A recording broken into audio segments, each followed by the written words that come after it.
So this is a really interesting story. Let's take a look here.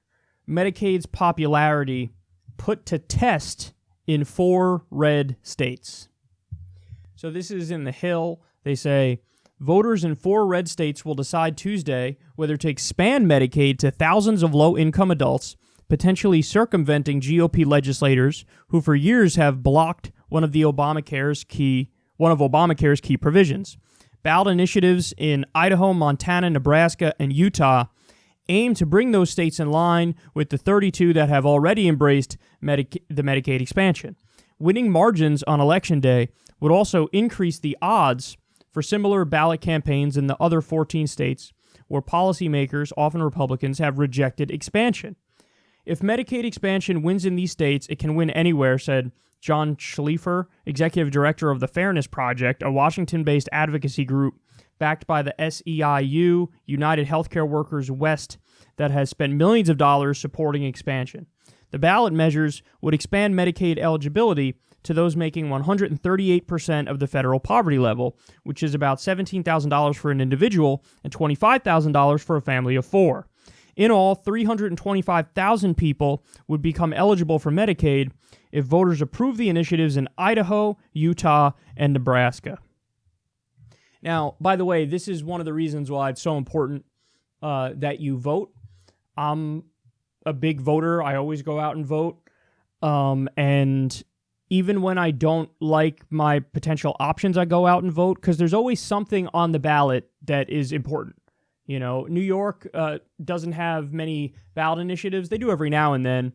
But sometimes you go to vote in a given election where you don't really like anything else that's going on, and you go, oh shit, this is an interesting ballot initiative. You know, I'm happy I came to vote because I'd like to have my voice heard on this particular issue. So it's super important. By the way, go to justicedemocrats.com to see if there's a Justice Democrat running in your district. Because, you know, they can use every single vote, man. Every single vote matters. Every single vote counts. And, you know, my advice is, and certainly what I would do is, go to justicedemocrats.com, see if there's a Justice Democrat running in your particular district. Also check out who the Our Revolution-backed candidates are, because they're usually superb as well. The PCCC, they're a very good left-wing group. Check them as well. While you're at it, also check the Green Party situation, see if there's any Green candidates in your area that you support. There's some people who are smug and they say, I will never ever vote for a Green Party candidate. Those people are fucking dead wrong. And check out the independent situation. I know that Tim Canova is running as an independent against Debbie Wasserman Schultz. I would 100% support Tim Canova over Debbie Wasserman Schultz. It's not even a close call, and apparently that's a very close race. Obviously, you have other high-profile races. If you're in Texas and you have Beto O'Rourke versus Ted Cruz, I would run to the polls so fast it'll make your head spin. West Virginia, you have Richard Ojeda versus Carol Miller. That's West Virginia's 3rd district. Super important to go vote there. You know, in Nebraska, Kara Eastman for governor, Justice Democrat. There's just so much going on. But one of the things that nobody's really talked about up until this point, but it's equally as important, if not more important, by the way, because this is direct, you get to directly impact the direction of your respective states, is the ballot initiatives. So, and by the way, I'm not going through all of the ballot initiatives across the country, so check out what's happening in your state, because there might be some important ballot initiatives that you haven't heard of until this point. So, the Medicaid ballot initiatives. Now, I want to make a prediction, okay? And I don't often make predictions, but when I do, I'm relatively certain of what's going to happen. My prediction is, in all 4 states, the Medicaid expansion will pass. Now, why do I say that? Well, the polling already indicates that in most of the states it's up massively. I think there's one state where it's not up massively, but I'm still predicting a victory for it in that state.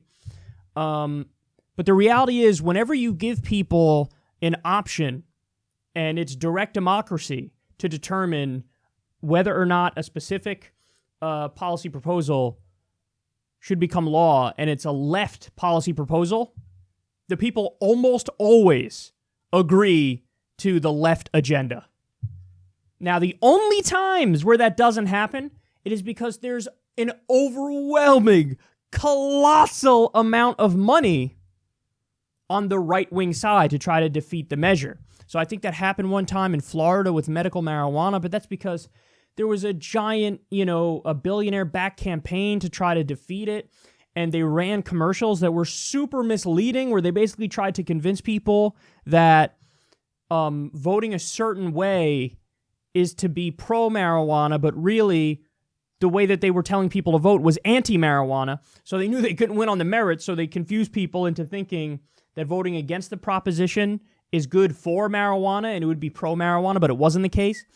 So the only times that you have left initiatives that are defeated is when just a colossal amount of money is poured on the other side and there's fucking confusion campaigns that are run. And but when you have a legit up or down vote on a left-wing issue, the left-wing issue almost always wins. Every time there's been a ballot initiative on raising the minimum wage, it has passed. Every time, save that one example in, I think it was Florida with marijuana, every other time there's been a marijuana initiative, it has passed. You give people a left option and they're going to go, hell yes, because on the individual issues, on the policy substance, even people who describe themselves as conservative actually generally lean left. They're like, yeah, I call myself a conservative, but do I want to raise the minimum wage? Yes. Do I want to expand Medicaid and give more people health care? Yes. Do I want to end the wars? Yes. I'm not kidding about this, man. This is what all of the polling data shows.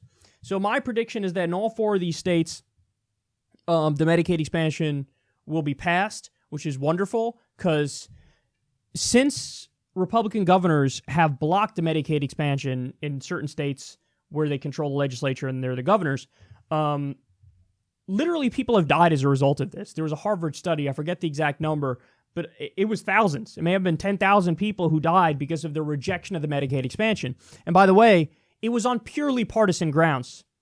It had nothing to do with anything other than being knee-jerk reactionary against the Obama administration.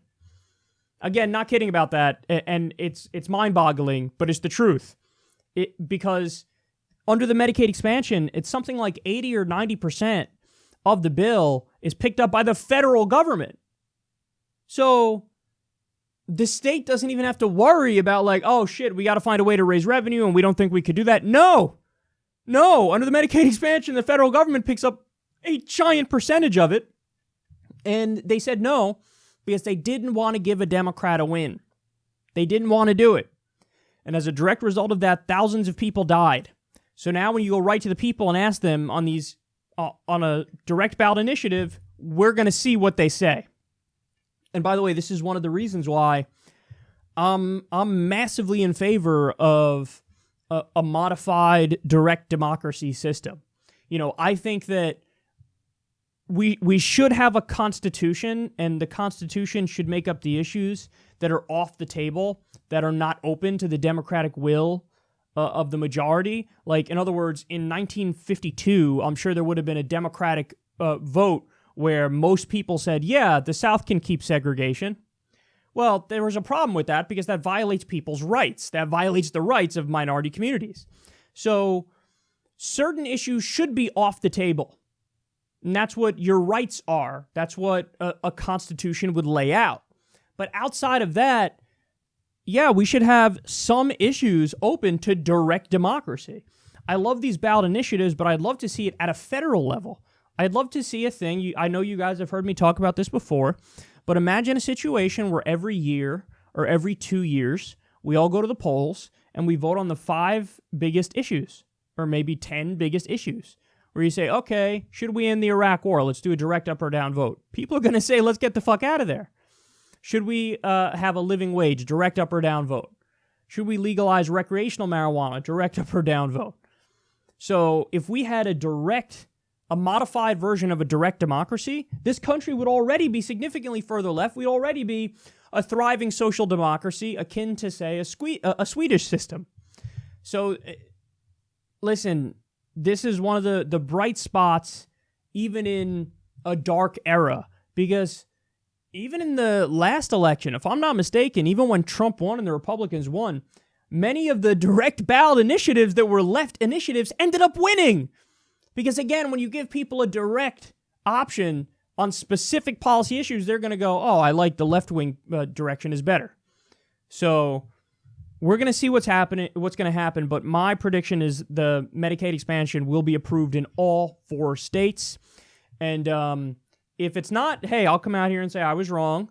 It wasn't expanded in all 4 states. And then we'll, look at the information that rolled in and figure out why. Because if indeed it doesn't get passed in all 4 states, it will be because there's some secret dark money campaign to defeat it and confuse people about what the nature of it really is. But it's going to be fascinating to see. But very important election. Everybody should listen. Do what is rational. Do what is logical. Think about these issues because these are very important issues. There's the word idiot, if I'm not mistaken, was originally a term for people who don't participate in civic life. So in other words, the people who decide I'm going to sit out of the system and whatever happens, happens. Well, no, if you have the option, isn't it better to make your voice heard?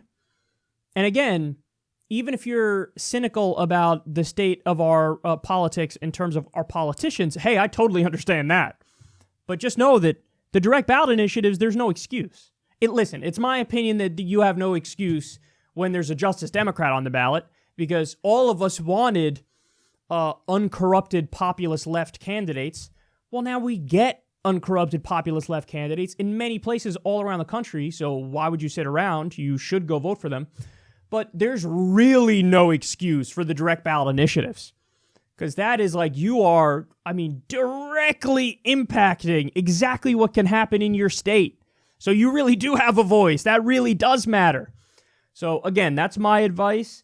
I think you should check for your Justice Democratic candidates in your particular districts. I think you should, research the Our Revolution candidates, the PCCC back candidates.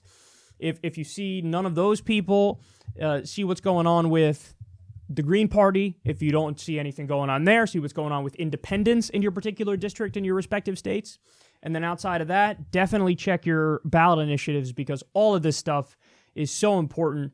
And listen, you can make a difference. When we don't have elections, you can still make a difference by doing the activist work, doing the grassroots organizing, really pushing for the right candidates, helping out the right candidates. So you can directly impact the system even when it's not time for an election.